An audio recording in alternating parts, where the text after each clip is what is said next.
Miarabana ny tokantrano manaraka ny mety eo amin'izao fotoana izao raha ny sary azy tamin'ny zana-bolana tsy maro toerana amin'ny ankapobeny ny abakabaka eto Madagasikara indrindra ho an'ny tapany atsimo atsinanany nosy sy ny faritra afovoan'ny andrefana ary koa ho an'ny afovoan-tany. Ny Rapitso dia andrasana ny fandalovana rindraona ao atsimo Madagasikara ka manoloana izany dia saika mahenika faritra maro amin'ny afovoan-tany sy ny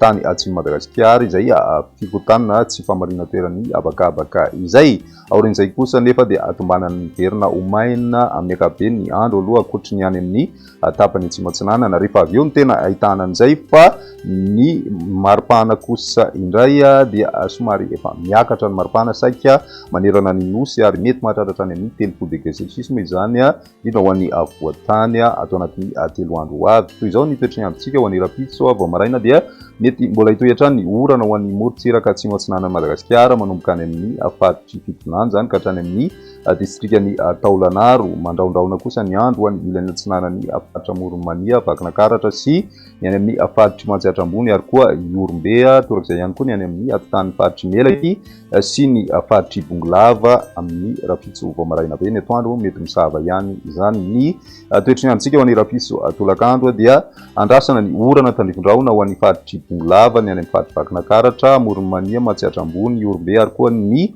atotan'ny faritra Anosy sy Androya ny any amin'ny atotan'ny faritry Menabe sy Melaky ihany koa dia mety ahitana an'izay orana tandrifondraona izay. Ny ambiny moa dia mandraona amin'ny ankapobeny indrindra ho an'ny tapany avaratry ny Madagasikara iny. Ny maripana voavinavina amin'izay andro ny Rapitso izay dia manodidina ny 5 ka hatramin'ny 20 degré celsius ny maripana ho an'ny afovoan-tany ary mahatratra 17 ka hatramin'ny 30 degré celsius kosa ho an'ny morontsiraka atsinanany nosy ny any amin'ny ilany andrefana dia 18 ka hatramin'ny 30 degré celsius ny maripana izay hitantsika any amin'ny faritry Melaky moa misy an'izay maripana ambony indrindra izay. Ny alatsinainy kosa indray mitoetra ny orana saingy somary mikisaka ho an'ny tapany atsimo atsinanany nosy izany. Voakasika an'izany ny ilany atsinanany faritra Moronmania, Mantsihatra ambony sy Iorom-Be ary koa ny any amin'ny faritry Vatovavy, Fitonany sy atsimo atsinanana mety hitatra ho an'ny faritry Vakinankaratra ihany koa izay orana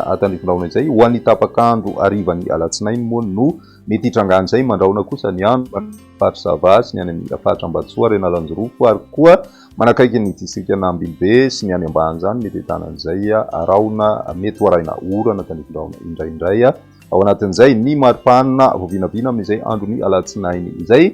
dia manodidina ny 20 ka hatramin'ny 30 degré celsius ny ambony indrindra ho an'ny afovoan-tany ary 17 ka hatramin'ny 30 degré celsius kosa ho an'ny ilany atsinanany nosy ny any amin'ny ilany andrefana dia 18 ka hatramin'ny 17 degré celsius ny maripana voavinavina raha amin'ny andro ny alatsinainy izay hatrany. Ho an'ny andro ny talata misy hatrany ny orana tandrifondraona amin'ny tapakandro ariva ary mety hitatra hatrany amin'ny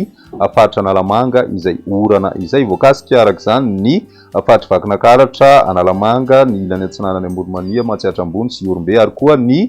faritra atsimo atsinanany nosy. Ny ambiny moa dia mijanona omaina hatrany ny andro raha ny maripana voavinavina amin'izay andro ny talata izay manodidina ny 18 ka hatramin'ny 30 degré celsius ho an'ny afovoan-tany ary 18 ka hatramin'ny 19 degré celsius kosa ho an'ny morontsiraka atsinanana ny any amin'ny ilany andrefan'ny Madagasikara moa dia mafana hatrany ny andro 19 ka hatramin'ny 30 degré celsius ny maripana voavinavina amin'izay andro ny talata izay hatrany. Dia izay indray ny meteo tamin'ny tian'ity ary Rapitso indray ny fotoana manaraka veloma tompoko.